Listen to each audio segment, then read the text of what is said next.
Hi, everybody. Welcome to another image critique show here on Behind the Shot. We have great images. We have great guests. We have a great co-host.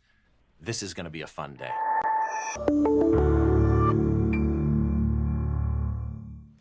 Hi, as always, welcome to Behind the Shot. This is one of our monthly image critique shows. I'm Steve Brazill, your host.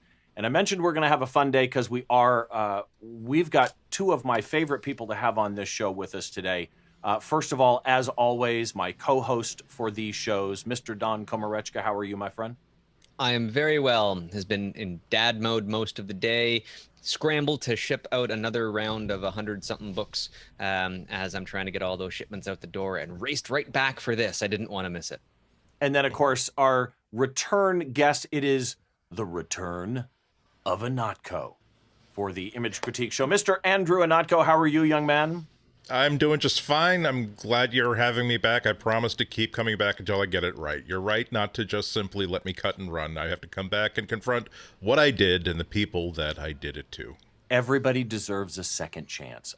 Andy, for those of you that don't know Andy, well-known, beloved tech journalist, also a very, very good photographer, mostly known in the tech world. He is on WGBH in Boston. He's the co-host of the podcast over on the Twit network called MacBreak Weekly with Renee Ritchie and Leo Laporte and Alex Lindsay, our friend from Office Hours. Also, you do the Material podcast with Florence Ion. You still do that, right? Relay FM? Yep. Okay. So that's Apple and Google. Yeah. Both bookends. And for those of you, and Google? Yep. The Material podcast is all about Google, so it's mostly about legal stuff, really. Okay. And then for those of you that have not followed Andy on Flickr, it's Andy I on Flickr. How you got that still amazes me that you happen to get Andy I. Not an easy one to get. So before we get into today, a couple of things just to let everybody know. This is an image critique show. If you're watching this, you're watching on YouTube because I don't put these in the normal podcast feed. The normal podcast, you can get wherever you get your podcasts. And if you do, you can subscribe in either audio only or a video format. And then the videos are also put here on YouTube. These image critique shows we only do here on YouTube. And if you like what you're seeing, please head down, hit the subscribe button, hit the bell, all of that type of stuff. And there is something I want to go through. I don't know that I've ever really done this before. Well, let me start here first. If you want to get in on this, if you're watching this after the fact, you want to get in on this, all you got to do is head over to the Behind the Shot group on Flickr. You can sign up for a free account. You can use a paid account. Join the Behind the Shot group once you are a Flickr member. Submit your images, play in the pool, have fun. If you want your images eligible to be chosen for the image critique shows, then what you want to do is put the Flickr tag BTS critique. That's kind of a little passive way of saying I'm okay with you guys using this on the show and talking about it. And that's the easiest thing. Images must be in the group. They must be tagged. And something I have not done before that I want to do today is I want to talk about our goal. And what triggered me to want to do this is something that Scott Kelby wrote. Scott Kelby wrote a blog post on what to expect from an image critique. Now, in his particular case, Scott and the guys over at Kelby One, Scott and Eric Kuna, they do blind photo critiques. You submit an image, there's no watermark, etc. They don't know who it is. It's not exactly the same with us. We sometimes see a watermark and know. But what Scott wrote is so important to understanding that what we're talking about here is not the normal social media, hey, nice shot. Oh, love that, right? That's great. Don't misunderstand me. It has a place. It builds a confidence and a bunch of other things. I'm not against those kind of comments on social media, but that's not us for today. The idea of this show is to help you elevate your photography to another level. We may say things that we're just going to be from an outsider. We weren't there. We didn't hear the music. We didn't see the squirrel. We didn't understand what you were photographing. We didn't experience that moment with you. So as outsiders, we're looking at your photography and just going to try and give you an idea of how we see it from the outside. And you can yell at us and cuss at us and disagree with us all you want. That's absolutely fine. I'm going to give you an example. This shot right here. I've entered that in image competitions. One of my favorite shots. Gabby Ray on stage at the House of Blues in Anaheim. That's printed on actual metal, 2 foot by 3 foot. When I entered that in an image competition, I had a judge look at me and say, I don't get it. It's just a bunch of the back of a bunch of heads. And another judge chimed in and challenged him and said, no, that's every concert I've ever been to. And they debated, and they came up with a score. And my point in showing you that is to understand that if we say something that offends you today, that's not our goal.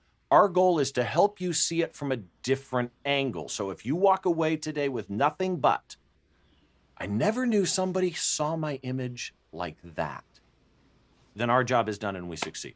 So with that in mind, let me jump over here to where I need to get. With that in mind, let's jump into these image titles. And by the way, if you want to read that Scott Kelby article, just go over to scottkelby.com. That's his blog, and he's got his guest blog Wednesdays and a lot of great stuff. I highly, highly recommend it. So for the first image, and by the way, one other thing I want to let you know, and I'm going to bring up this image so that you can kind of see, you'll see the little arrows on the side today. The reason you're seeing those is one of the images that we're going to critique is super wide and capturing the screen. I've got to capture the full browser window. So that's what you're going to see. We're going to start with this particular image, and it is called Moonrise, Nobbys, Lighthouse. Andy, you want to go first? Sure. And I'll preface as I did last time by saying when I do critiques, I'm not trained, I'm not a judge. Usually I go in two parts. First, I say, as a person who likes looking at pictures, here's what I felt, here's what I thought, and nobody is ever wrong when they tell you how they felt and what how they reacted to a piece of art. But then I'll talk about if I saw this in my camera roll and I'm looking at it in Lightroom or Photoshop, things that I would think about to change it, and I'm always could be wrong about that. I love Scott Kelby's comments. I love what you were saying. Oftentimes when someone is giving you a take that you think is so wrong and so out of whack and so unplugged in with reality, you ask yourself, why do I feel that? Why is this person that wrong? Even if they are wrong, that will help you understand like your relationship to imagery. So, okay, we'll go on with this. I love this image. It's everything I want to see is in this shot. I love how subtle the editing is, if there's any editing whatsoever. There's such a temptation to really punch up the sky, but that's not what the sky looks like at that time of night. It's so tempting to, I want to make make that berm that the land that this lighthouse is on, like I want to increase the tonality and bring up some of the dark levels, but again, that's not really what you would see there. It really does capture that kind of twilight. This is a great image. In terms of editing it, the only thing that I could fuss about is I kind of wish that you didn't have that tangent between the tower and the moon, but the moon is going to be where it's going to be. The tower is going to be where it's going to be. If it were, that's not a problem. That's just whatever. Maybe bring down the levels or the luminance of the moon a little bit so we can see a little bit more of the detail. But even there, that's a toss-up, because one of the things that makes that picture work for me so well is that everything is in this muted color, muted light, and the moon really is the star of the show. And maybe it works that it really is the one thing that is so bright that you can't make out all the little fiddly details. And especially considering that you got this focused, boom, tack sharp. It is like everything that would cause me to. I'm looking at this and I'm thinking about my own pictures, and I'm often thinking of all the times like, oh, that would have been such a great shot if you'd just gotten the focus perfect, or oh, that would have been a great shot if you'd gotten the moon like centered perfectly around instead of. But no, boom, just a great shot. Lovely. Andy, you want to go next? Or not me? Andy, I'm Don. You want to go next? You're both Andy to me. There we go. So I'll echo a lot of what Andy said. I like this shot, and the editing is subtle, and I think that an image like this deserves that subtlety. But the moon is kind of dead center in the frame, and I can see a bit of a cliffside starting on the very left edge of the frame, and I'm wondering how far down that goes. That might be an interesting, just if the camera was moved ever so slightly to the left, then you'd see a bit of the height of how high this might be up. That could add some context. It would also remove there's a building on the right side of the tree that's in the right side of the frame that I don't think is adding anything to the equation. So just a slight shift over, I think, might be helpful here. The moon, in something like this, especially if you're using a telephoto lens, you're really going to be pushing the limits of what you've got. You might even be cropping in a little bit, and so you might see the edge of where the optics start to fall apart a little bit with chromatic aberration and so on. And you do see a little bit of that on the bottom part of the moon, but you don't on the top, which is really curious. So it's like the chromatic aberration, which is a sort of a yellowy orange fringe that we see in this particular image. It's been partially fixed, and just kind of go the whole way, put a little bit of extra polish on that.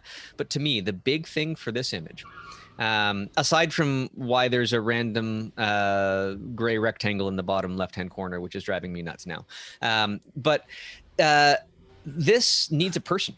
I mean, this really, you've got the little rails around whatever is part of the lighthouse, I'm guessing, that the moon is right in front of, or it's right in front of the moon. Somebody should be standing there, staring and looking at the moon into the distance. It would add so much drama and dimension to this photograph, especially if you know you're going out where the moon is going to be rising. It's a full moon. You've planned this, right? There's a significant amount of being in the right place at the right time and knowing exactly what that's supposed to be. I would take the next step and make sure that there was an actor in that scene to pose for you. So, wow. Okay. I agree and I disagree with some things. First of all, I love the fact that the moon is centered behind that round lighthouse type building. I do wish that it was higher on it so that the peak of that was in the center of the moon. And that leads to the fact that you're below the building. I'm sure that there was no way for you to get higher, but if you could have jumped, if you could have gotten a little higher, that would have dropped that turret down lower on the moon, which I think would be a nice twist to it. I like the moon color on this, but I'm having problems with a couple of areas. Number one, what Dawn said. I think an actor would be good if you were going to keep this crop. If you look on the left-hand side, I don't know that I'll actually get it right, but if you look right, oh boy, did I miss. It's actually down here. Right there, there is a little thing sticking up out of the grass. Instead of that, I wish that there was a person there. Right about there would make this, it would balance the tree. I don't mind the tree in there, unlike what Dawn said. I kind of like the tree, but here's my thing. I think a little touch of vibrance would be nice without going fake. I think the moon highlights, if you captured them and can, recover them. If not, underexpose next time to bring out that color and to save the highlights, but then bring the shadows back in post, so shoot raw.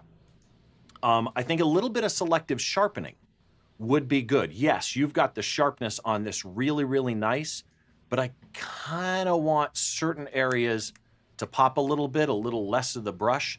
The big thing to me is the crop. You don't need all the sky above that highest tower. You could come halfway down. On the left-hand side, that thing I circled that's sticking up out of the grass, you could actually crop just to the right of that and remove it. And same at the bottom, I'd go just above the watermark. That would pull everything from the left in, which would move all those towers to the rule of third on the left. And I think it would fill the frame a little bit better. And I just think it would make a stronger image. Anybody have anything else?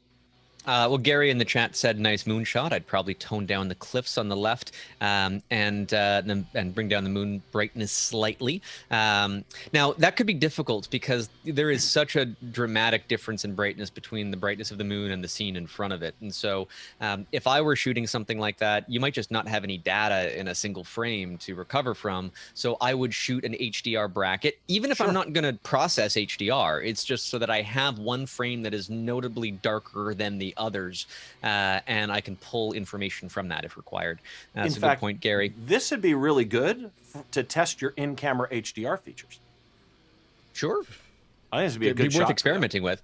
And Scott says, would like to see more detail in the moon if possible. We're kind of echoing that same idea.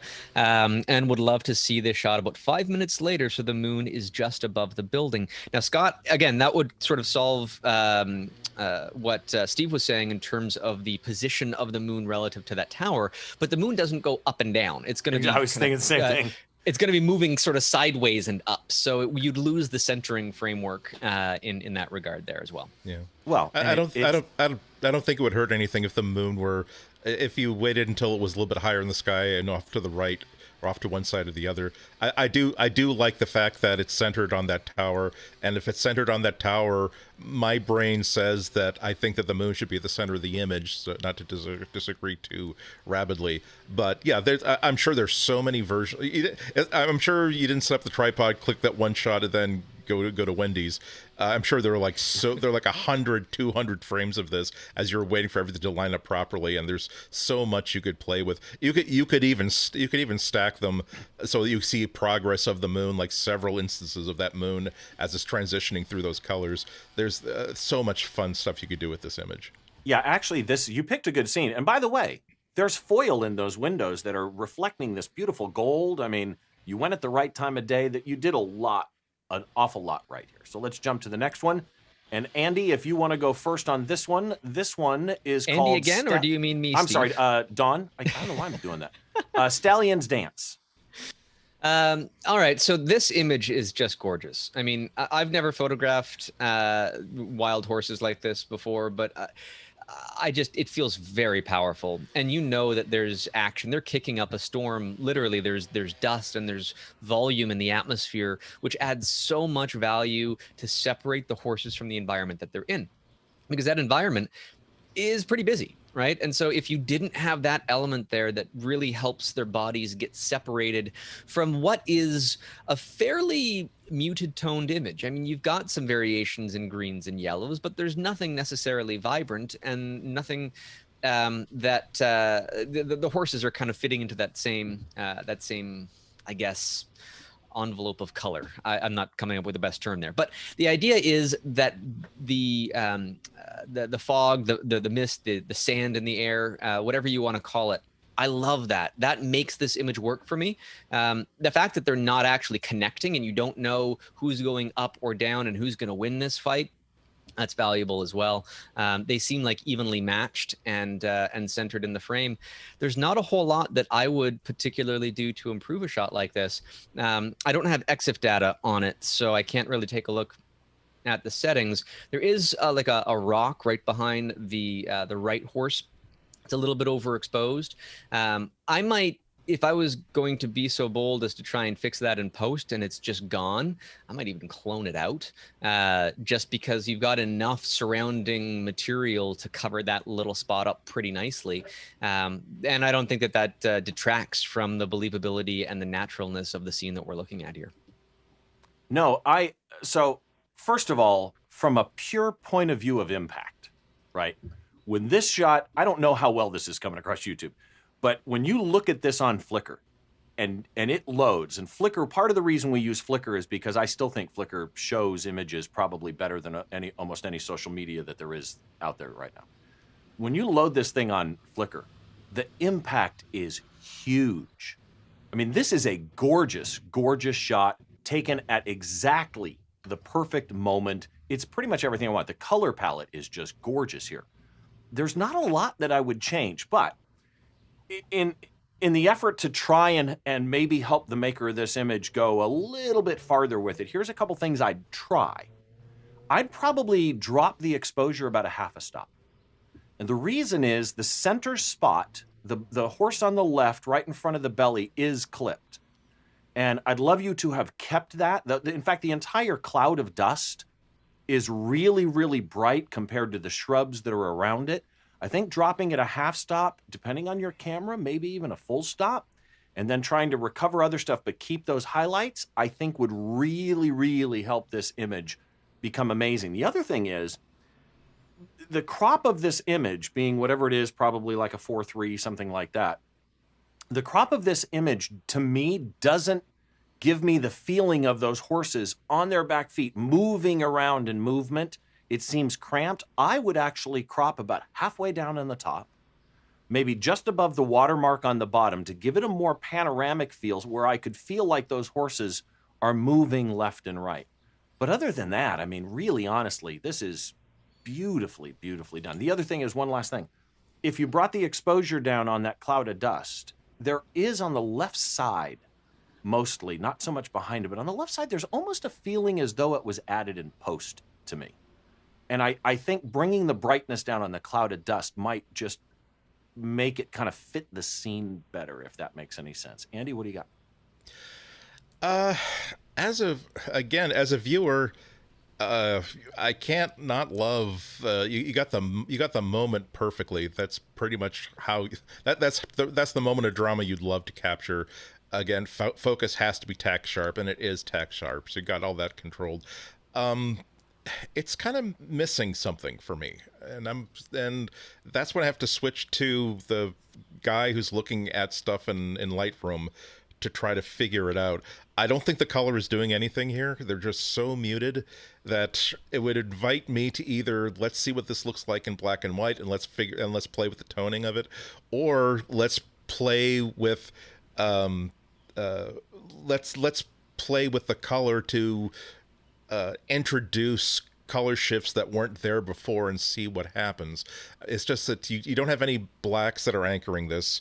You have some lights, but mostly because the horses are backlit, it just seems like if I kind of squint my eyes, it's very, very even toned, I think, and I would like to see a little bit more drama there.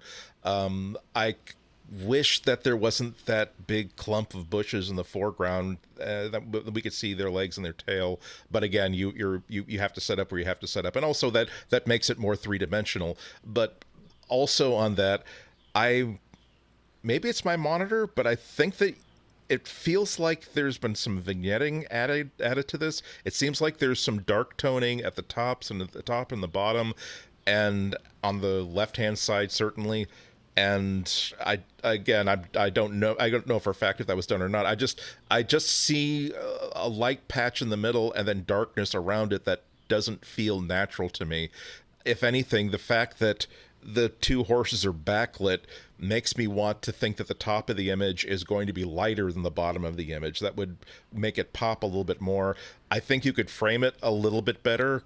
I don't know why you chose this aspect ratio. I don't know why the horses are just a little bit off-center to the left as opposed to either centered or more dramatically positioned within the frame to make one look a lot more dominant than the other. That's one way you could use some of the space there. It's a very, very nice image. If I were looking at this in my light box, I would be setting aside, I'm going to have so much fun tonight and tomorrow figuring out how to take this from very, very nice to something that is, it seems like it has more potential than I'm seeing there. I suppose that's the best way I can put it. Needs more depth, I suppose.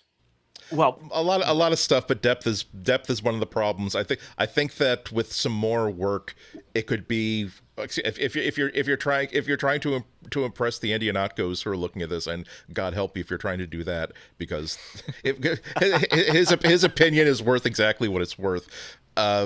Then you would say we're nearly there, but we got the ball on the 30-yard line. We're not in the end zone yet.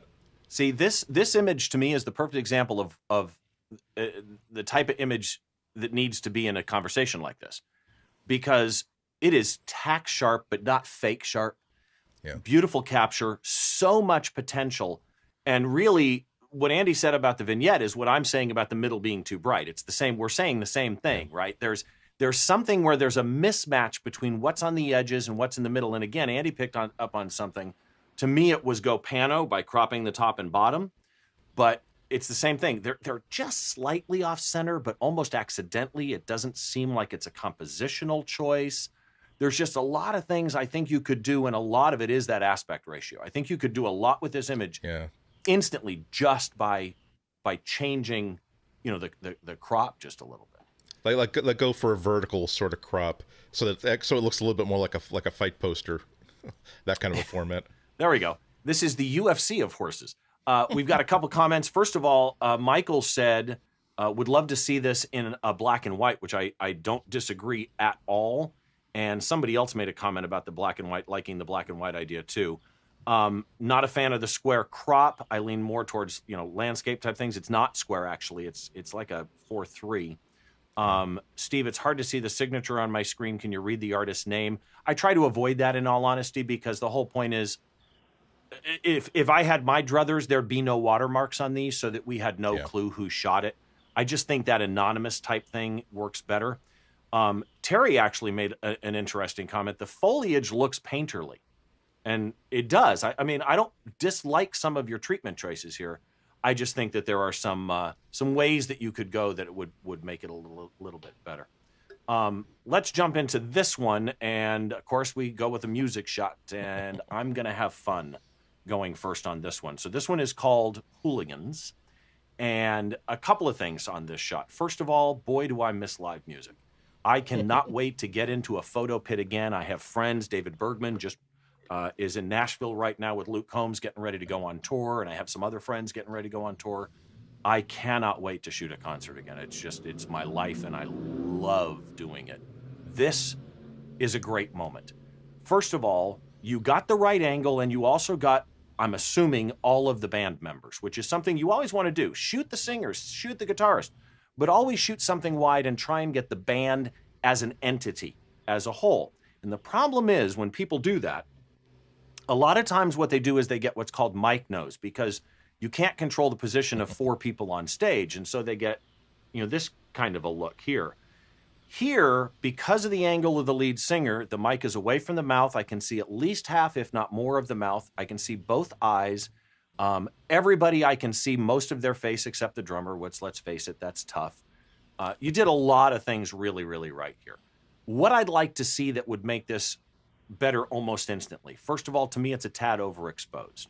Pull it down just a bit, quarter stop, half a stop maybe. That would help the colors pop a little bit, and it would help you control some of the hot spots on the faces of the sax player and the vocalist. The top third, you don't need. The top 2/3, you don't need. In fact, again, I don't know that I'll hit it with my little telestrator here, but right about there, or actually I got close, it's right here. That spotlight right there, crop just below it.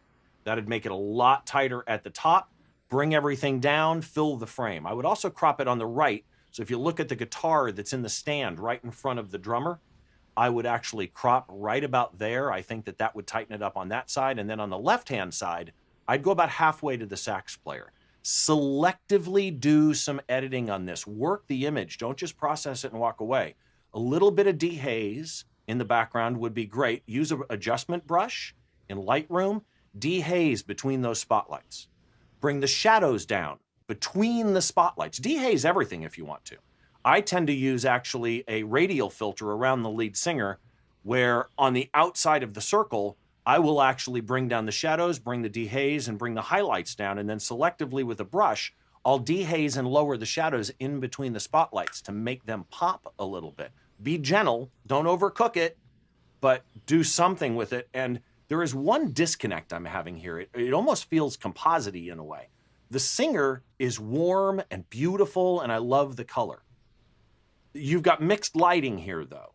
The sax player is much cooler, even though he's right next to her. So I might address that with an adjustment brush, something like that. And last but not least, on Flickr, a friend of mine, Marc, made a comment, maybe remove the mic stand. I just want to be really clear here. Personally, I would not. If this is not photojournalism, if you were shooting this for the venue, if you were shooting this for the band, it's marketing. If you want to take the mic stand out, take the mic stand out. I got no problem with that.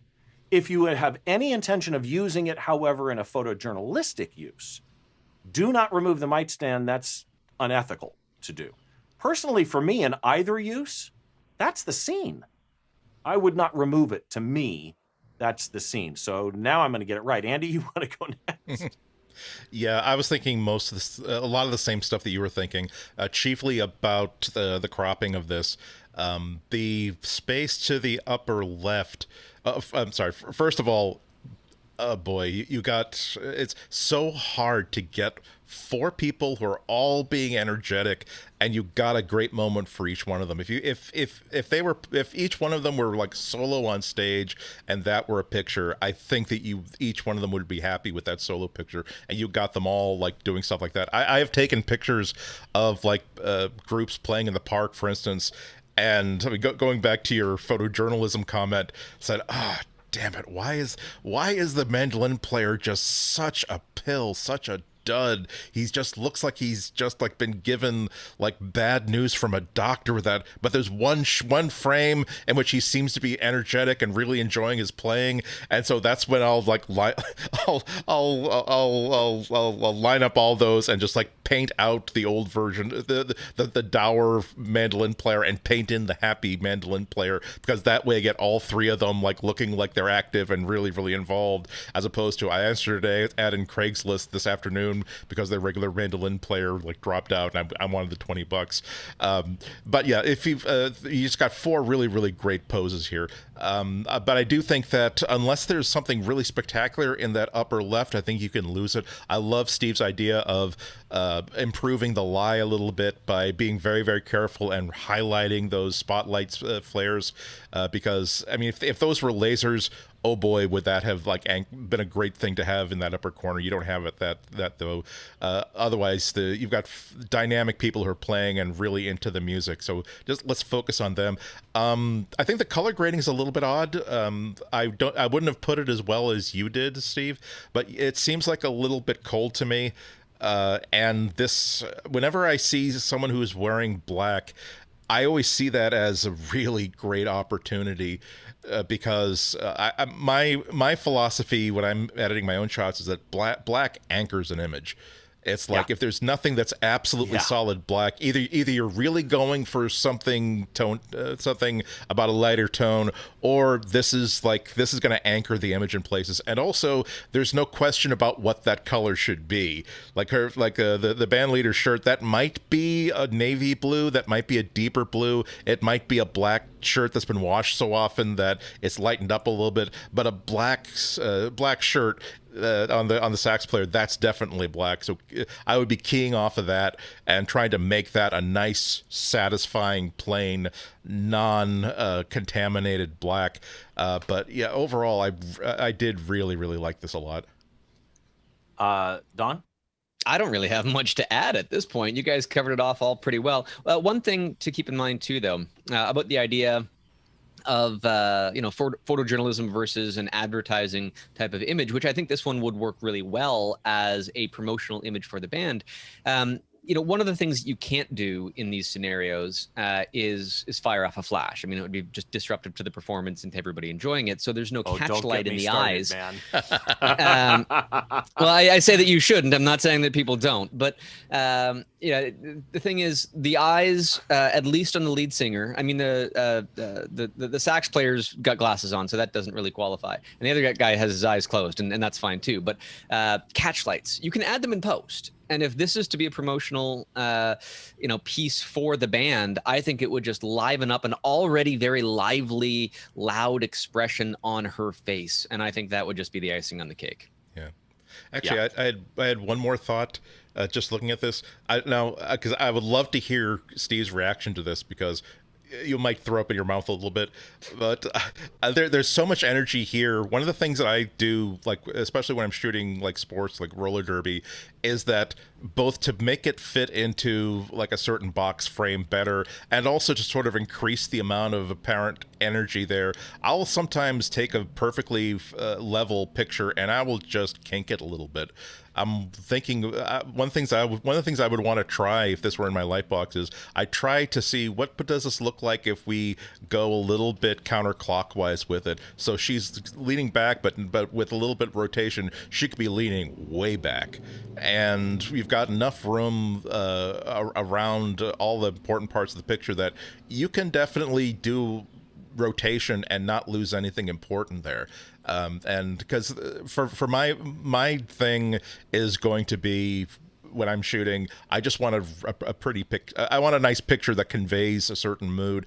I don't care if it's necessarily true to the moment. You've heard me say before, every photo is a lie, even photojournalism. Every photo is a lie. Depends on how bold of a lie you want to tell. I'd be willing to tell the lie that, oh no, it was so exciting that I was dancing up and down and I actually didn't hold the camera steady. But boy, that really conveys the energy of what I was feeling when I was shooting this. So interesting point. So a couple of things. First of all, on the all photos are a lie thing. I just had the current guest on the normal podcast is Esdras Suarez, who is a 2-time Pulitzer Prize winning photojournalist, shot for the Boston Globe and a bunch of other people. And it's a shot of Islamic fighters in Gaza. And he's so close to the guy with the rocket launcher that's looking at him. I asked him, are you sitting in his lap? I mean, he's just that close. And he said, once he turned around, I got like 2 frames and I had to back up and go, hey, I'm sorry, I'm just an idiot, because nobody wants to hurt the fool. It was a fantastic conversation. But in the photo, you don't know that right after he backs up and goes, oh, I'm sorry, I'm the fool. All photos are a lie based on a number of different factors. But when you look at something like a photo like this, if you do a Dutch angle on it, my feeling on a Dutch angle is different than a lot of people. I'm not generally a fan of a Dutch angle in live music specifically, because if you tilt it, then the drum riser is crooked. And in my mind, the drums would be sliding off, right? That bothers me. However, there is an exception to that. What a Dutch angle does right for me is, if you have an image that's a great image, but lacking energy, it's almost the Alfred Hitchcock-esque type thing, that if you do this to it, it adds energy. So you can definitely use it for that case, to me. Anything else on this one? I think we're good. Some interesting suggestions about crop and stuff in the chat on this one too. Specifically, I'm going to go to Scott on this one, because Scott made a comment. How hard is it to set the white balance in a venue like this to do when the lighting is always changing? And if it's for photojournalistic use, how far can you push it to correct it? And that's actually a really good point. And I'll tell you, first of all, depending on the mixed lighting, which can be different temperatures, different kinds of lights, it can be tough. What I do every show, I'm colorblind. So for every single show that I shoot and every band that's on stage, I make a mental note that the guy in the back shirt was white. Now, he may be under a different color light, though, than the lead singer, so that doesn't work. So there's a couple tricks I use. First of all, you can drop an eyedropper on the teeth. You can drop an eyedropper on the white on the inside of the eyes, and for some reason, I don't know why, the inside corner white of the eye works better for an eyedropper than the outside, but I get very accurate that way. You can get it from fingernails with an eyedropper. Also, a lot of times at venues, mics will have on them a piece of tape that has a number on it or singer's name or something. You can eyedrop off of that. And Shure microphones, like a Shure SM58, has a almost 18% gray band around the head of the microphone. There's a number of things that you can do, but keep in mind, accurate color is great, but you had a lighting director that made this show push the extremes of the human eye intentionally. You don't want to lose that feeling, at least, in my opinion. All right, ready for another one? Yes, sir. Let's do it. Andy, you're up first on this one, and this one is called Day in the Sun. Lovely model. I have to say that my first impression, just as a viewer, was, wow, that's an awkward pose. She just looks like she's stretching and straining her neck to get it into the sunlight there. It's almost, it really just puts a kink in my neck just to look at it. It's I hope that doesn't sound too harsh. It's just, but that, again, as a viewer, that's pretty much all I could notice, is that that's not a natural looking pose. First thing I thought when I looked at it. Yeah. Was somebody, you know what I thought the first thing when I looked at this was, someone told her to put her head that way, because there's no way this young lady did that naturally. Yeah, I mean, I don't like the fact that there's just no line to the pose at all. It's just a parallelogram that's sort of off kilter a little bit. You've got one shoulder, the shoulder on the right side of the frame, floating free. She seems like she's rotating it forward. That's not doing that's causing some of the skin to kind of like bulge out in a way that kind of counteracts, again, how counteracts the natural shape. You've got her with her other shoulder covered up, so already you've got the shoulder that's sort of shortened because it's sort of leaning back a little bit. Now you've also made it look even shorter by covering it up with white, whereas if you had that just sort of draping, maybe even the same position, but you've got the top of it draped off the shoulder so that the curve of the shoulder is still bare, you would have had at least some sort of a good left to right line, but you've broken it up there. there.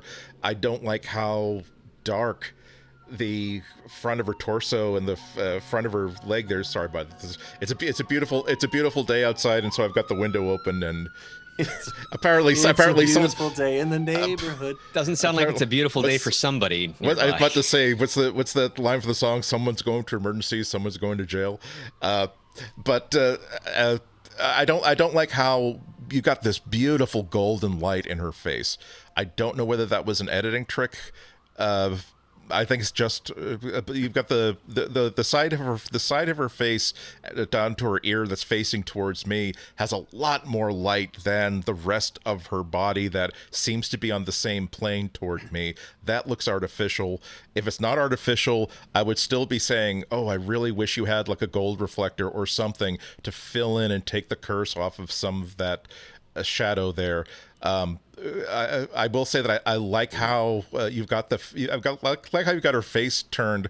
The hair that she's got sort of blowing back. It really does create a really nice piece of motion. Focus is really good. I love how you took advantage of depth of field to make sure we know what the ocean looks like.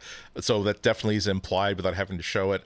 I have to bet though that there are better frames in this shoot that you could have submitted.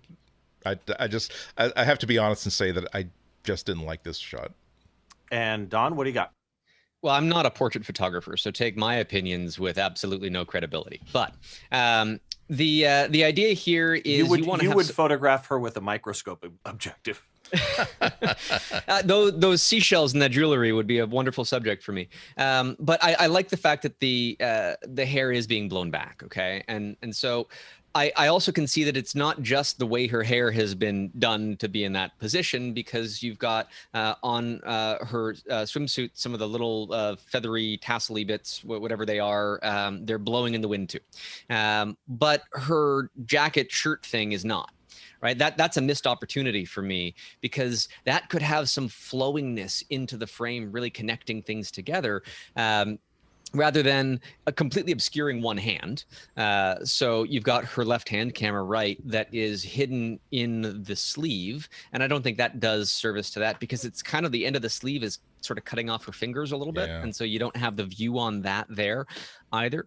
So like if that could have been just like asking her, I'd say, just kind of do a quick little kind of twirl, just kind of spin around, let the wind take your hair and everything else, and it'll also take your shirt and maybe give it a little bit more bounce to it. Bit of separation in some of those areas to help define the arms would be helpful. Also, and this might just be me, but lose the watch. Yeah. So okay.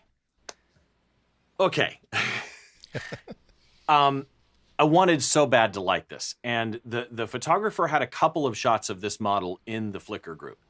And there were some that were better and some that were not. And I chose this one specifically because it was in that middle ground and there's a lot to say. So first of all, you've got a beautiful subject to work with here. Male or female doesn't matter. When you've got a good model, you've got a good model, right? Beautiful scene at the beach. Like Andy said, we understand it's the beach. We understand it's the rolling waves. You've got the warm sunlight. But this pose is not flattering at all. So if you're going to have a model in front of you, it's kind of like you're not going to take a picture of a beautiful flower in a way that makes it look less beautiful than it is in nature. You're just not going to do that. So the arm, her left arm being straight to her body gives no separation between her waistline and the arm, which makes her look wider.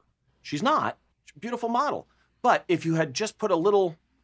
See if I can get it. If you just put a little bend in the arm to get some space in there, you would have a much stronger shape to her body. The other thing is that same left arm with the sleeve only on the bottom part covering the hand, I see basically just a floating bicep. It's almost amputated in a sense, just not flattering to her. The way her head is turned, not only is her chin stuck way out, but one of the things that makes humans look better in portraiture is if you can see the whites on both sides of the iris. She is looking so far left that her eyes are buried in the corner of her eyes. In fact, the faraway eye, you almost can't see the iris at all. It's just literally the white of her eye. So here's what I suggest. Leave her head looking that way. Not out like it is though. Turn her whole body 45 degrees, camera left. That will solve a couple of problems. One, you'll be able to see her face better, but she'll still be looking left. Two, you'll be able to get a little arm separation by lifting that arm up, and please let me see the hand. That would be nice. But I'm gonna point out something that's a touchy thing to point out. This lady is not overweight by any means. But if you look right above the bathing suit line, there's a crescent moon-shaped bit of sunlight coming under her arm. And there's only one reason that that's on her left side, camera right, and not on the other side, is her stomach is stopping it, which makes it look like she has a little bit of a stomach there. If you turned her left, that little sliver of light would be on her hip, and she would look more slender as well, right? There's a number of things you could do with just posing her that would accentuate the look of your model, as opposed to accentuate the, not even necessarily real attributes of the model. I think that's probably pretty much it. In other words, just always think flattering, and I think you'll go a little stronger. Anything else? And if I could just add something, you can take beautiful, flattering pictures of every person, no matter what their shape is. Every body shape. It's every body shape. It's not the. I think the problem that I didn't notice, I was distracted by other things that were taking up my attention. Like I said about the neck and stuff. That if it's not showing. With everybody, you should photograph them if you're going for a modeling sort of shot. I think that you should shoot them in the most flattering way possible. And this is just it's not an accurate depiction of what you would be experiencing if you were looking at this person's shape. And so that's why it's just again it's a logic puzzle that my brain can't really solve. And let's add, this is not an easy shot, right? Yeah. Posing a human body to get the best look out of that human body and have somebody look at it and feel confident with it, are two completely different things, right? It depends what you're trying to convey. One, maybe this is a bathing suit ad and you want it, the art director wants it straight on. I don't know that. That's part of the thing, is we don't know that. So the main thing is just look up, like Lindsay Adler has some great lessons on Creative Live of posing both male and female models that might come in handy. But again, lots of potential. I think you can take it to the next level, no question. Yeah, I have to believe there's a better shot here. It's the rest. There's so much of this that's technically done so well that I'm sure that there's another frame somewhere in this shoot that is much better than this. So let's jump to the last one before our break, and this is Looking for Breakfast for Dawn. And boy, am I dying to hear what you guys say about this one. Well, so I mean, I've seen these birds. It's some type of a heron or relative therein. In our neighboring areas, you've got blue herons. This is not that, but it's close enough. And I just love watching them. Right? Like you can spend so much time watching these birds and they will just sit there completely motionless for 15 minutes, 20 minutes, and then boom, they've got food.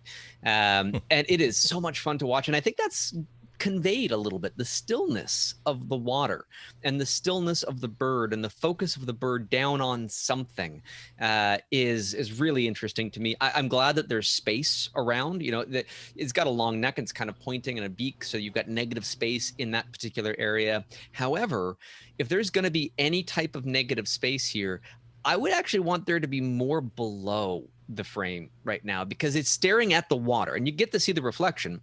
And I know it's not going to be necessarily in focus. It doesn't really matter.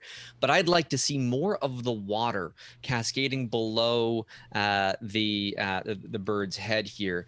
And I also, having watched these birds, sometimes they will kind of strike a pose with a different curve or arch in their neck in different ways. And that could be possibly a little bit more pleasing than this. Kind of looks like he's got a bit of a broken neck here. We're talking about necks in photos this week for some strange reason. But it just looks slightly uncomfortable in this instance. You don't need the top of the image. The entire image is happening in the bottom, right? It's the bird in the water looking for food. More of the water, I think, would be very helpful. But then that also begs the question, is this, did it get food? right? Was there another shot later on in this sequence that it actually got a prize? And maybe there would be a really cool action shot that would tell a little bit more of the story. Because right now, the story is the waiting game. And that's okay. There's nothing wrong with that being the story.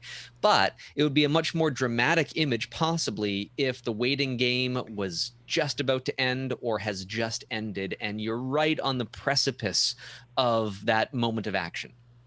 So I'm going to disagree with you. First of all, I don't mind the waiting game. I don't need to see the prize. I get it. It's a bird photo, right? To me. And I'm okay with that. It's bird in flight. There's a lot of ways to go. I love almost everything about this. I love the color treatment. I mean, really, honestly, when I saw this thing on Flickr, I was like, whoa, that one's a definite for this week, because I love the color treatment. I love the depth of field choice. And the EXIF data shows that this was shot at 420 millimeters. And it's sharp, right?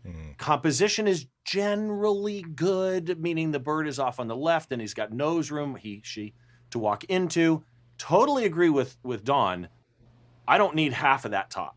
It just falls into such blur anyway. It doesn't do anything. Lift that horizon line up by cropping the top down. The other thing I might do is I would either burn down the top corners to kind of match the bottom corners a little bit more. Keep in mind, reflections are almost always darker than what they are reflecting. But there's such a difference between that bottom edge here and the top edge. It's a mismatch to me. I'd either burn it down or I'd use a gradient filter to bring that down. The head of the bird is too bright. It should be recoverable based on what I'm looking at. So I'd brush that bird a little bit with, -10 highlights or something like that and see what happened. But other than that, that's all I got on this one. Andy? Yeah, I mean, this is, oh boy, it's we talk about techniques in Photoshop, color grading, the lens, and but man, you pay attention to the fundamentals, and you wind up with shots like this, where here is where the sun is. It should be at my back, so that the bird is well illuminated by this big, nice spotlight that the universe has given me. But also choosing your camera settings wisely. I love that you've got this band of perfect focus as this crane is making its way through this band of reeds. Super narrow band. Yeah, exactly. I mean, that's what sells it for me. I agree with Dawn in that I kind of wish, I mean, if wishes were horses, it'd be nice if it were either clearly standing and patiently doing nothing, or in the middle of darting towards getting a fish, as opposed to what it looks like to be is walking towards a more likely fishing spot. That doesn't ruin it for me, not at all. I think that I also agree with you, Steve, that I definitely think you can lose much, if not most, of that top, because again, for me, it's that band, it's that dark band that goes from left to right, and the fact that you've got lots of unused space to the right makes you feel that it is moving forward that way. I would even, this is another one of those shots where I would even dispense with all of the preset crop ratios and just say this is just going to be a wide band that just highlights again this left to right dark band with enough top to bottom with reflections to make sure that the crane is placed correctly in this environment. But yeah, I would love to see this really big, like a 2 or 3 foot wide print that's maybe a foot high or even less than that, and it's just you're just standing there and watching this panorama. Excellent shot. Yeah, and you can tell the photographer was trying to get that action shot by looking at the EXIF data. It's shot at ISO 800 to achieve a 1/4000th of a second shutter speed. They were waiting for that moment, and it might not have come. Dude, I am hip. We have these cranes like near my house because we got a lot of salt marshes around here, and I've got the wet sneakers to demonstrate when I'm standing. I've managed to slowly creep up so that I'm close enough that I can actually do what I need to do with the lens that I have. But now I'm my feet are kind of on the top of these reeds and they're dry for now. But I'm holding focus, holding composition, and slowly the water water, like sinking into the water until now my socks are all wet, my shoes are all wet. I'm waiting for it to stop thinking and finally, go for that crab, please. Go for that fish. And I'm resisting the urge to, like, if I just go, yep, maybe it'll just like spread its wings and fly away and I'll annoy it, but at least I'll get a great shot. I mean, this is, but I feel for you there. I'm sorry, but I in my head it was getting just that clip of that sound effect. Yep.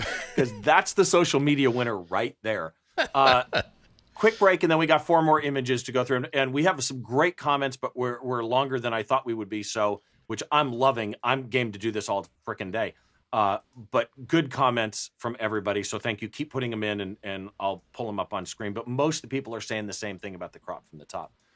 Andy, really quick for you before we jump back in. Again, for those that don't know Andy, formerly of the Chicago Sun-Times, now at WGBH Boston Public Radio. Boston's NPR station, yes. Yes, Boston's NPR. What is the show you do there? What are you doing there? There's a 4-hour, there's like a 3-hour news show every single day. And Fridays, I spend about a half hour on that show talking about the tech news of the week.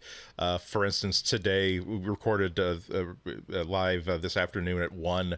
And so most of the stories that I was really excited about, a lot of the stuff coming out of WWDC. So we talked about 2 or 3 things I thought were really interesting. And then Biden's executive orders regarding TikTok and other Chinese social media companies.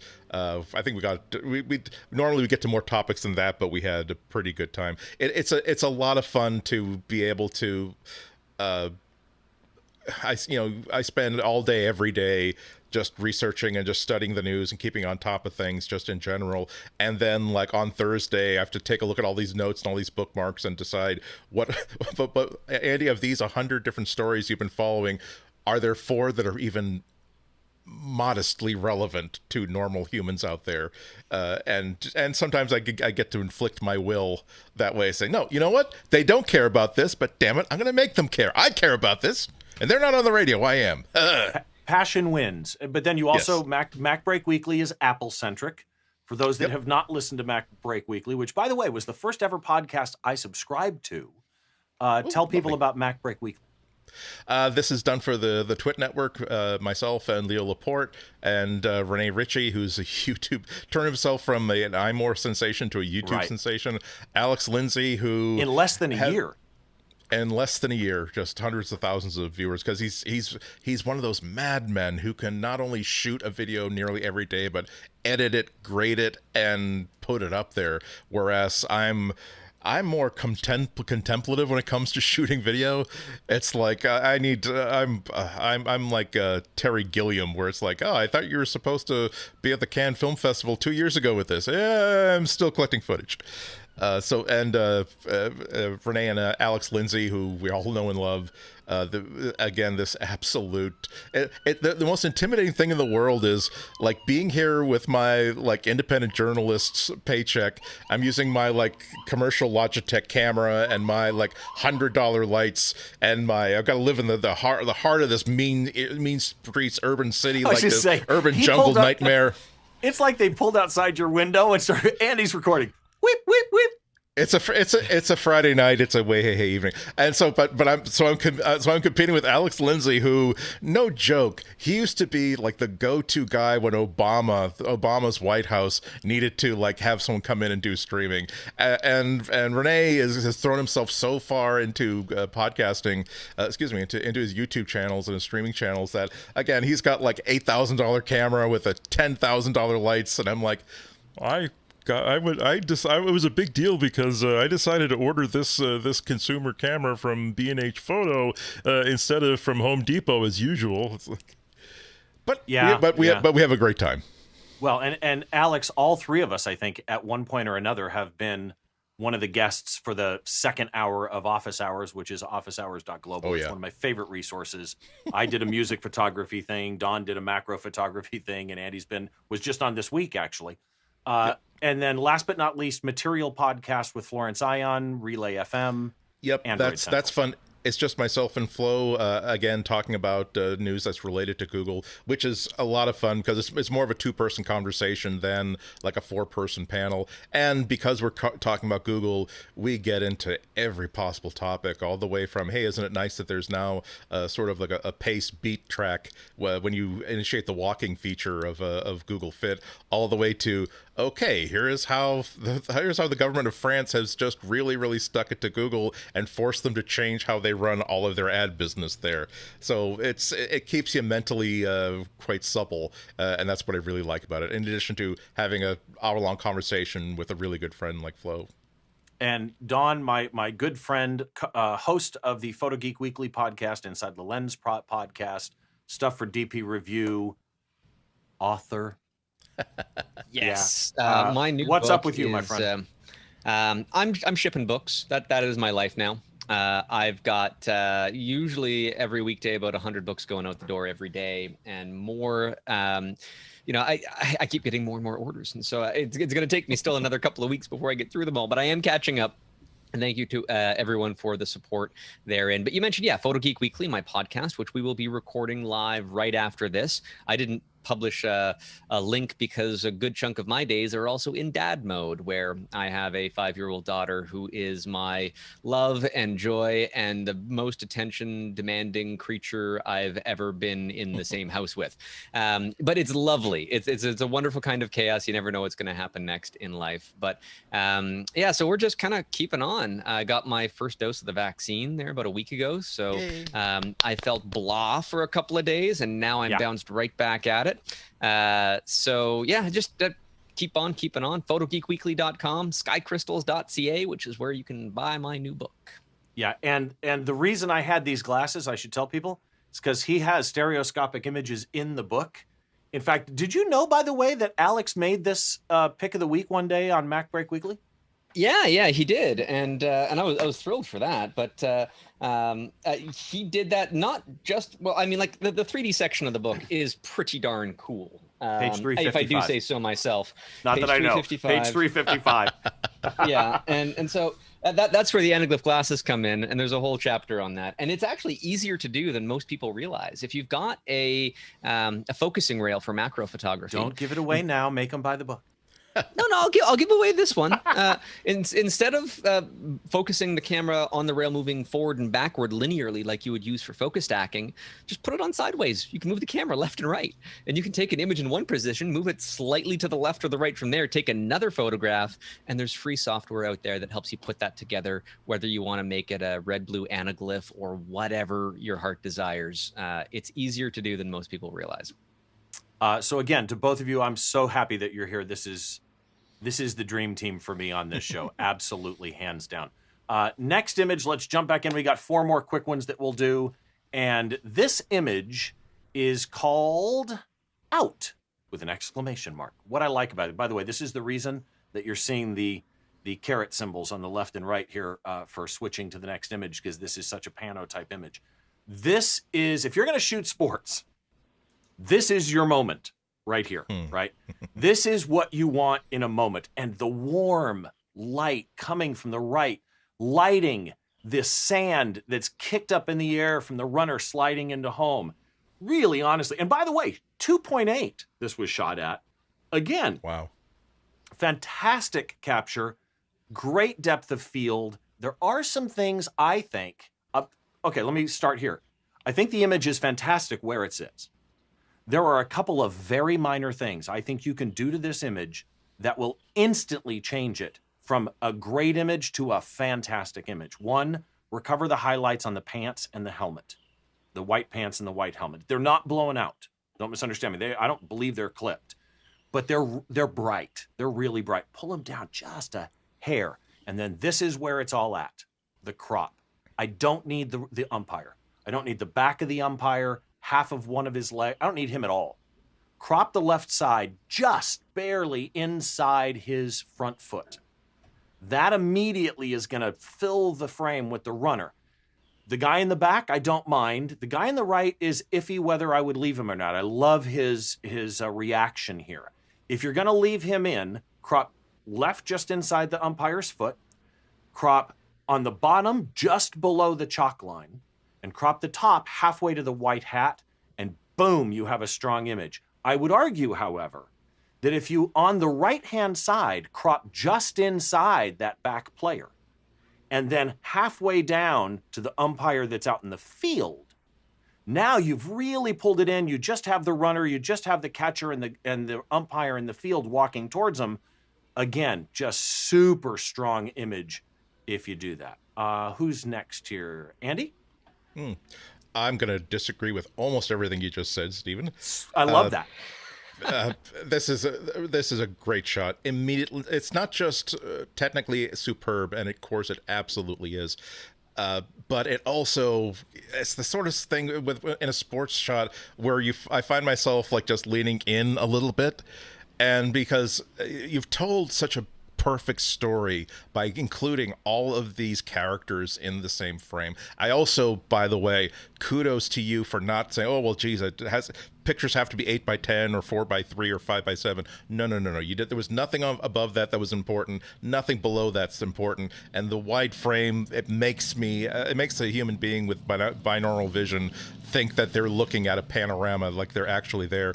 This is if you took out the umpire and the fielder on the right, you would lose the story. It takes a little while. It takes a moment to see where home plate is. So you've got that moment just before the umpire has called something, and you're hung in that moment. Right? Is he out or is he safe? And you don't notice where home plate is. That okay, he definitely hit the tag, but there's still that moment of tension. You've got the infielder who maybe just was the cutoff man. Let's say he was going in from the outfield, and he's out of this now. He's invested because it's his team, and he doesn't want this guy to score, but he's a bystander, and his role is done. If you cropped it in from the left and right, and so you see the outfield umpire or the third base umpire as the only umpire that's there, he has no play there. He knows that it's all in the control of the home plate umpire. He clearly is not involved. He's just kind of strolling. That would take away the action that we're seeing in the front there. So beautiful image. The only thing, I always feel like it's almost unfair to say, oh, well, geez, it's too bad that we're not seeing any faces here, that you've got the back or the sides of faces. Because I always feel bad because again, I've shot enough sports that you get what you get, and you got the complete story. Of course, you would love it if you the place where you happened to pick and the place where the action was just so happened to let you read the expressions of more faces, but you're not going to get everything there. And my God, if that's 2 points off of on 100 points here, you're still shooting A+ there. Lovely image. I completely agree. And Don, actually, before I go to you, some good comments here. Scott said, I'd rather have the umpire and crop the third baseman out. I don't necessarily agree with that, but Andy has sold me maybe on leaving the umpire in. I don't disagree with that anymore. Someone else said, agreed, I'd crop much tighter on the action on the plate, but Gary made the comment, would like the umpire more, and maybe that's my problem, would like the umpire more if he was actually calling him out instead of just watching it. Maybe that's where I'm losing it a little bit here. Don, what do you got? Yeah, well, I think the umpire is making the decision whether or not he's out, and the call of that would happen a split second later than this action, and it probably would be a less dramatic image as a result. So I don't mind the exact moment, but look at that umpire's hat. It's barely on his head. Like he is really he's moving in, and it would be so cool if his hat was falling off. I mean, it would just put it even more valuable into the image. So I like the umpire because he is the deciding factor as to what's happening here. And to me, not having played baseball since elementary school, I don't know the game that well to look and see exactly where the base might be. I can't really tell who's touched what first. And there's a moment of tension that the umpire is deciding.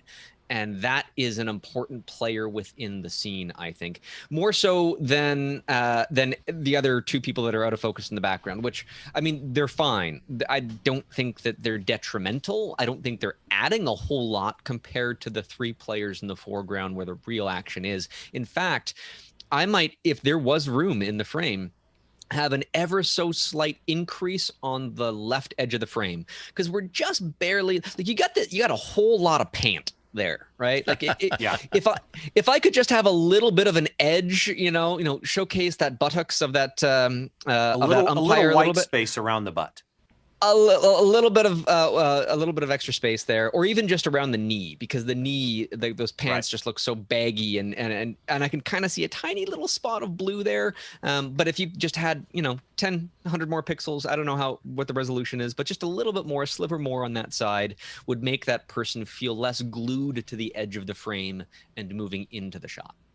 Totally agree with you. Next shot, Tremont Street Skaters. Andy, you want to go first? Well, first of all, it's Tremont Street. Oh, not Tremont. Sorry. As in the three mountains upon which Boston was originally created, but that couldn't matter less. Nice shot. Nice shot. Of course, I'm very, very familiar with the intersection. I would definitely. There are two things that strike me immediately that you really kind of have to hunt to find the subject here, and that's partly because I think that you've got this crop rather wide. I think you go much tighter there. Eliminate the lamppost on the left side there, for instance. You definitely want to keep the steeple of the Park Street Church there. But if you cut it below the level of the top of that building there, it would be a nice sort of out for the rest of the rest of the shot, while being a nice frame for the church. I think that I also play with the toning of here. It's very, very gray overall, and so I would like to turn this into a really high key sort of image, even if I have to make it a little bit artificial to do so. And lastly, it looks like you're at eye level here, that you're standing up upright. If you see these guys coming, you want to get down real low, get that heroic angle. That really will emphasize the movement. It will also put the steeple of the Park Street Church more as the anchor point for the background. Maybe even rotate a little bit to the right there, so you see more of the facade of the building. So that also will help to isolate the figures against that backdrop, whereas they tend to get a little bit lost amongst the cars there. But kudos to you. Great place for photography. If you go to the Park Street Station, Boston Common, and hang around Tremont Street, you're going to find lots of great stuff to shoot, and I think that you found some nice stuff to look at today. Don, what do you got? Yeah, so I agree. Partly with the lamppost statement, just to echo a bit further in that direction. There looks to be a woman that's half cut off there, and then somebody that's kind of right in behind the lamppost. And I officially have got nothing left. Well, my point is that unless you have a massive crowd of people, if you have a massive crowd of people, it's okay to cut off people, because there's no way that you'd be able to frame it any other way. But if you have just a few bystanders around a scene, either remove them entirely or make them a part of your composition. And so a bystander could be a part of this composition. Just all depends on how you want to frame up the narrative and how you want to build it. Color is not important to this image, so I'm glad that it's been made into black and white. There would have been a lot of distracting signs and spots of color all over the place to make it less obvious what the photograph is about. And so that was done in measure to make the guys on the skateboards stand out more, right? I mean, that's what the subject is supposed to be about. But still, there's a lot of busyness right around them, and that can be a hard thing to overcome in such a busy scene. If you see them coming, sort of like Andy suggested, get lower. Lower would do two things: not only a more heroic angle, but the faces of these men would be framed around the buildings or the sky, a little bit higher up, where there's more blocky, solid textures and geometry, rather than all the busyness of the cars and the stuff that's right at the street level. And so you'd be able to control where their faces are in relation to everything else. Alternatively, higher, looking down and having them framed on asphalt too, because that'll whatever you can do to get their bodies separated from the busiest parts of the frame. And yeah, you can do that by controlling your aperture, by shooting with a more telephoto lens, and so on and so forth. But if you're in the moment, and street photography is often about getting, depending on how you shoot it, but getting close and being in the moment yourself, and being sort of an active participant in the environment. And we see that here. The angles that you choose, I think, are important. Steve, do you have anything? I literally am left with I like the black and white. Cool. Okay. No. First of all, I love good street photography, and this has the makings of good street photography, right? I like the composition. I like the vertical composition mostly. I disagree with Andy. I like the light pole. I don't like the human that's half cut in half, like Don said. I would have shot wider just to get the whole human. If you want it to be true street photography and you're just capturing it, fine. But I would argue if you really wanted to just make a shot rather than just take a shot, ask the guy to stop and say, could I ask you two skateboarders to go back up, and when there's nobody walking on the sidewalk, could you come back down for me closer together?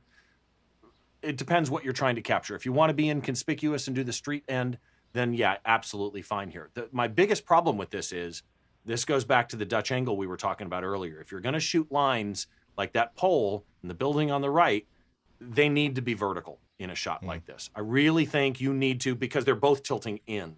So, and you can see it on the side where the windows hit the edge of the frame. The other thing is, I would do a little selective shadow recovery on the guy that's in the front, the skateboarder that's in the front, and I'd do some noise reduction up in the sky and building area just to bring it down a little bit. Other than that, yeah. Oh, you know what? One other thing that I did notice, and I don't know what it's from, and it kind of bothers me, and this is minor, but it's easy to get rid of. There's a little teeny bit of shadow in the street, dead center at the bottom. I would actually take that out because it doesn't add anything to it. Yeah.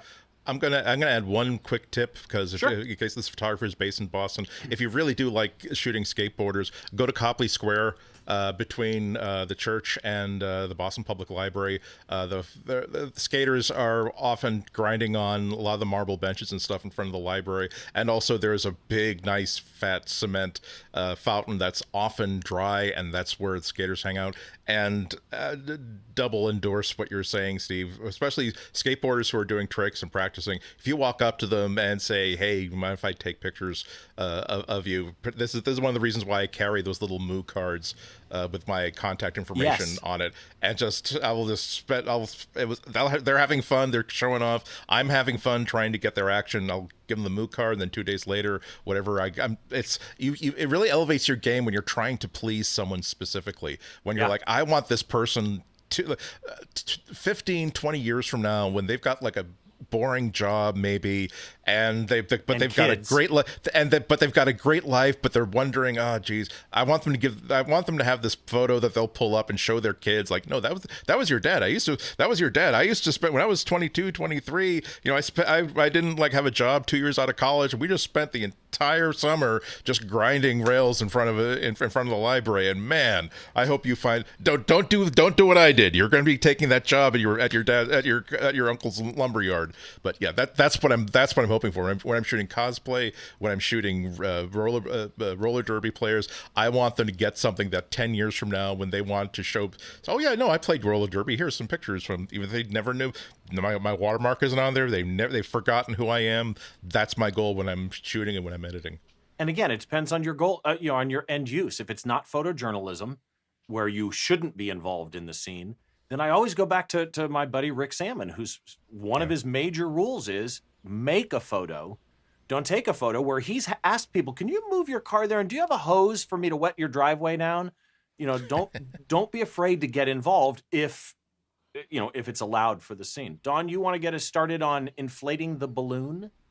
Well, that's a accurate title for this image.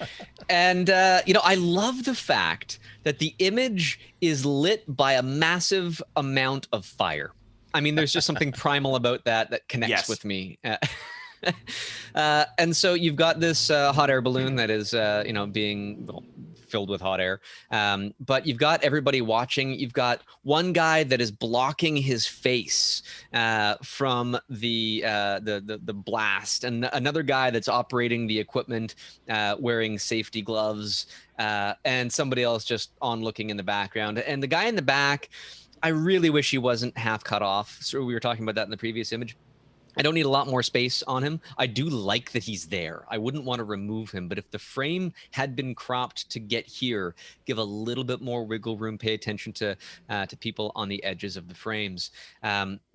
Obviously we can't see the full balloon, but that's immaterial to the image. We're seeing it sort of being filled up. Looks like, I know a lot of hot air balloonists, they go up in the very early morning. They prepare pre-dawn and they do early morning flights because thermals and other things that happen when the sun comes out are quite detrimental to the sport. But so you've got sort of a gray sky in the background, and that's okay, but that's the one part of the image that doesn't really connect to me, is that big blob gray sky. And so would the image survive without it? Would it survive if you cropped that out just to the tree line? I think it would, and it would actually add much more contrast to the image, where the background and everything else is much darker except for the fire. And the fire is the light source everywhere in the image. It's the only thing that is really illuminating the parts of the image that matter for that point. So I would take a more panoramic approach to an image like this. Just again, photography is a subtractive art. You take away all of the things that don't matter in the composition until you're left with something perfect. And if you take something one step too far away, you'll notice that the story has been hurt by that, and just add that one extra thing back in. And I think we got to apply that sort of law of subtraction to an image like this, just slightly. And it just so happens that this is Steve Cohn's shot, put in the chat. My shot, it was pre-dawn in Myanmar. And a couple of things I just want to throw in on here. So first of all, from a photojournalism point of view, because that's what this is to me, right? This is photojournalistic 100%. I love the moment that you've got here. But again, we have half a person on the right. So I wish that it was a little wider to get the full person on the right-hand side. And in fact, I would argue that the position that you have, we were talking on the baseball shot about you don't always have to see faces. But a shot like this, I kind of want to see the faces lit up by that fire. If you took 5 steps to the left and framed it, you just get enough of those faces, I think, to add some power to the image of now it's not just fire with some guys, but it's fire with it's in their face. They're feeling the warmth. It accentuates the story. And to do that, I think a crop here is just needed. So I'm going to try and show this, and I don't know that it will come, but you can probably see my mouse here, right there. If you were to crop it somewhere in this vicinity, let's see here. If you were to crop it more like that, tighter on the bottom, all the way to the right, a little farther with the guy, you don't need that label in there. I think that's a tighter shot. You get all the flame, you get the basket. I'd like more room on the left-hand side. I just think that it would be a much, much tighter shot. And there's one last thing, and I don't know if any of the other guys noticed this, and I'm kind of curious. By the way, I almost forgot. The tarp. Take the time to clean up the tarp unless it's really photojournalism. There are some spots and stuff on the tarp. Get rid of those. This is obviously a very warm shot because of the fire, and yet the trees and the sky in the back don't match because they're not near the fire. But there's almost a mismatch there to me.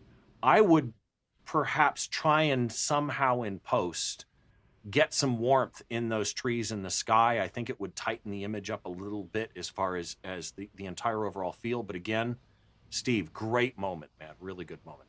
Andy? Yeah, I agree, and I echo. I was thinking a lot of the same things that you were thinking, Steve. I really wish that the figure on the right weren't cut off. But I like that you've got this one light source being that big tongue of fire. I also kind of wish want to feel it, don't you? You want to be there and feel what this is like. Yeah, exactly. I also wish that the photographer had sort of like done like moved a little bit off to the left there while keeping, so we can get a little bit more of the expression of the faces. One of the shot, if I were there, one of the shots on my roll would have been almost omitting the balloon completely, and I just want a shot of that guy kneeling with this big dragon throat device shooting fire into the air, and the viewer has to figure out, why is he shooting, what is this device that he's manning, and what is he trying to do with it? I don't know if it would be a good shot or not, but oh boy, I'd be thinking that. I do disagree with cropping it down, because one of the things I like about this is that you don't have to show the entire balloon. As a matter of fact, the balloon looks so much bigger, the fact that it is just dominating that left-hand third of the frame. I do think that that you need to have the entire aperture inside the frame, or else it reads, I'm not saying that people will literally think, oh, what's happening? There's no top to the balloon. So all that hot air is just going to go away. But there's something that is more satisfying to me about, you've got this entire aperture, and everything above this frame and to the left of this frame is just sheets and sheets and sheets of yellow, billowing, expanding balloon. And that works for me. But a really, really nice shot. The only other thing that I would try, I'm not sure if it would be successful, particularly if I try to do it, I would try to tamp down the light of that tree line and the sky above it, to try to sell the lie that really it's a little bit earlier than it actually is, so that the light that's being generated by that flamethrower is really the only light of serious consequence there. I would maybe do a little bit color grading on the back there to maybe, again, try to fake that sort of like, the sun is about to come over the horizon, but not quite yet. So the night sky is just trying to become a little bit more blue. So we have a little bit more color that sort of punches up what's going on there. But really lovely shot. See, and I agree. If you hit on something really interesting that I have to see a photograph of. It looks like it's a science fiction weapon, like an alien weapon. That this tongue of fire, like right before it starts to turn orange, but like it's still blue. That totally looks like something out of science fiction. It does. And I need or out to of see, Halo. It looks like a gun position. Yeah. Yeah, I need to see that as a framing and let anybody else figure it out for themselves, because that would be such a fun image. What's interesting is Steve commented that he wasn't supposed to be where he was in the first place and was chased away right afterwards. So Gary came in and said, a good shot would be a photographer getting chased away from the balloon after it was inflated. with his hair and camera on fire. That would have been a lovely shot. I mean, if you're there, you might as well cover all your bases. Michael said maybe a faster shutter speed to get details in the fire, which I 100% agree with that one. So let's jump into our final image of the day. This has just been so fun, and I'm gonna be honest. I put this image last because when I saw this on Flickr, I'm like, I just have to know what the other two guys say about this shot. Andy, you want to go first? Way too gray. There's just nothing anchoring this. There's nothing leading my eye in. I like the composition. It's not intuitive that you'd shove all of it in the lower corner like that and let those moving clouds fill the rest of it. But I think that works. I would just process it so that there are blacks, there are whites, there's more tonality. Oftentimes when I'm looking at my own pictures, I will even sort of squint so that I'm not actually resolving it into objects, but I'm just trying to see what tones are there. And when I squint and I'm unfocusing my eyes, all I see is one tone or one color, I know that I got a little bit of work to do. I've taken lots of pictures like this where there's a bird perched somewhere, and I just took a shot like that just like 3 or 4 days ago with my new iPad Pro, where I'm just holding the iPad like this. I'm sitting on a bench outside because, oh man, the moment that bird takes off from that corner of that building, that's going to be a great shot. And the bird has no intention of ever taking off from that building just to spite me. So you are taking a little bit of risk that this bird just sort of sitting there looking out may add nothing to it. It might be something that gives people an involvement in the shot. I think a lot of it is going to depend on, again, how you tone the image. Right now, I think that the bird kind of blends in a little bit, so you're not telling as much of the story. But yeah, I think there's a lot to work with here. I don't think it's there yet, but I think there's a lot to work with. So I'll go next, and then Don will close us out. To me, first of all, I'm just going to go off the shot itself, not the processing. Very creative use of white space. The fact that you chose to put him in the corner so you almost feel like it's a real guy standing on a balcony somewhere with a beer mug with somebody else and a flag and a burger. I love that with the super long exposure to, kind of blur those clouds. But of course, he's not moving. It's great use of long exposure. The crop almost even makes it feel kind of scary or eerie or something out of a movie type thing. But here's what takes me completely out of the scene, and it's two things. One, the blown out spot between the eyes.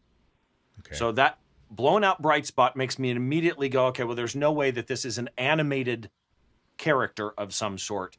It's a statue. I would have rather that you saved those highlights because it shows it's not real. And second is exactly what Andy said. I don't normally do this, but this shot had so much potential to me. I wanted to know, where's the white point in this? So I pulled this shot into Photoshop to look.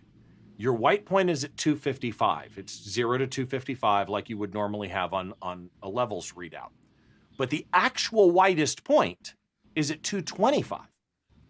So it's this mute gray that doesn't work.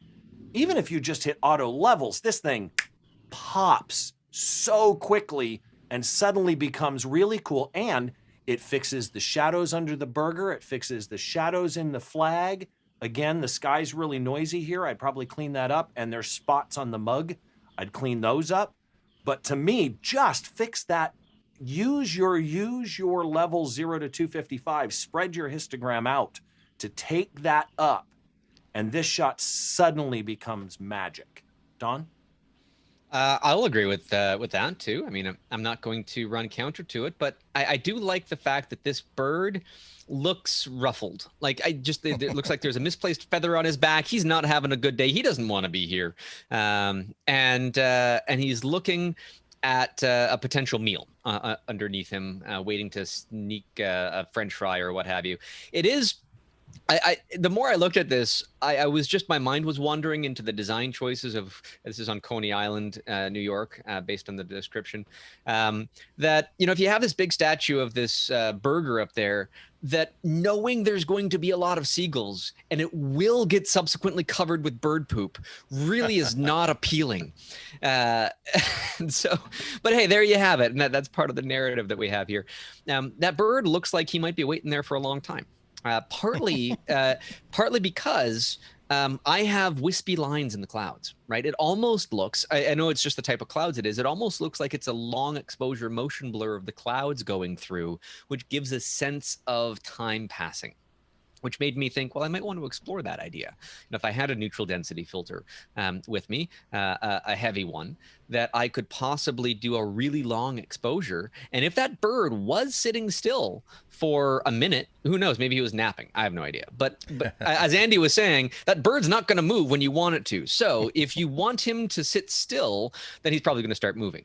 Either way, there's some experimentation that could be done to get those clouds to be a more important element in the frame.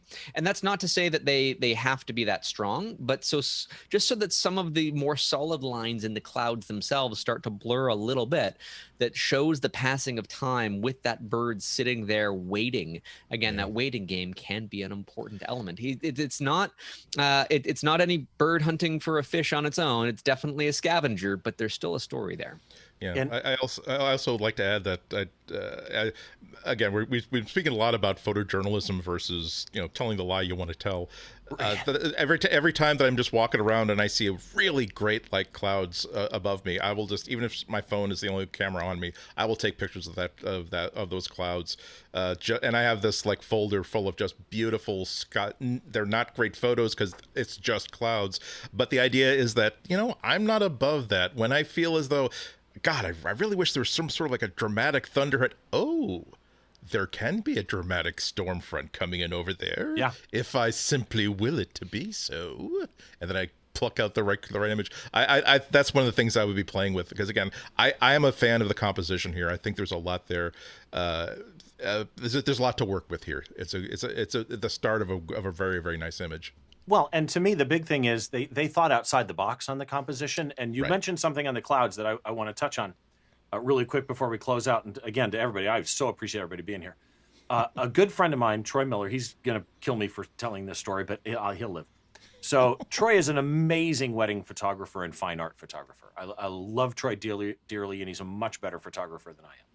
And the first time he met Renee Robin, who I think Don knows as well, and Renee's a friend and an amazing photographer. It was an introduction from Frederick Van Johnson, and we're sitting in Vegas. We were at Photoshop World, or maybe it was WPPI. And so Troy went to show Renee, who is a composite genius. Oh, here's the type of wedding photography that I do. And I kid you not, it was this fast. She grabbed the phone and went, oh, you swapped out this guy. and he goes, maybe. And the point being, one of the key things, if you're going to shoot your own stock cloud photography, which is awesome and great, is you have to understand why clouds have the perspective that they do. Right. You can't shoot straight up and then try dropping that behind buildings. You have to understand how haze falls off, how sharpness falls off, how the angles of the clouds are. But with that in mind, definitely go out and shoot your own stuff. First of all, Mr. Andy Ihnatko. Andrew, it is always good to see you. Still, to me, the best tour guide I've ever met. Andy took us on a tour of the Boston Public Library that I just want to do again because I've never learned so much about a library in my life. And by the way, one of the most beautiful libraries in the country, I would argue. Where can people find you, my friend? If you can spell my last name, I-H-N as in Nancy, A-T as in Tom, K-O, or as you see nicely in that lower third there, check out my Instagram. That's mostly my phone photography, but also things that just occur to me. Twitter, I'm on Twitter a lot, both with news and just regular commentary. To listen to my weekly stuff on WGBH, just go to WGBHnews.org, where they have, just do a search for my name. They usually have my segments cut out as their own, like, special things you can stream and download. Where can people find MacBreak Weekly and the show you do with Flo? Those are both in the whatever popular podcatcher you use. Go to that's the Material Podcast on relay.fm and MacBreak Weekly on twit.tv. And Don, where can people find you, buddy? Take a look at doncom.ca, donkom.ca, which is just the portal where all of my social media stuff is linked to. And if you are specifically looking for my upcoming book, that is at skycrystals.ca, which is just an e-commerce portal where I've been selling books for many years. And I should probably get a better URL because it's no longer applicable to the title of my current book. But hey, it's still there. And again, let me just do this. Boom. This is awesome. This is literally, okay. If you Google awesome, it will tell you this is the reason the word was made. Just to let you. You are too kind, Steve. I genuinely appreciate that. And of course, at photogeekweekly.com, which I will be posting on my Twitter account right after we finish this recording, the link where you can watch the next episode live that Steve and I are recording at the top of the hour. Yeah, it'll take me a little bit to get set up, so it probably won't be right at 3, but it'll be close.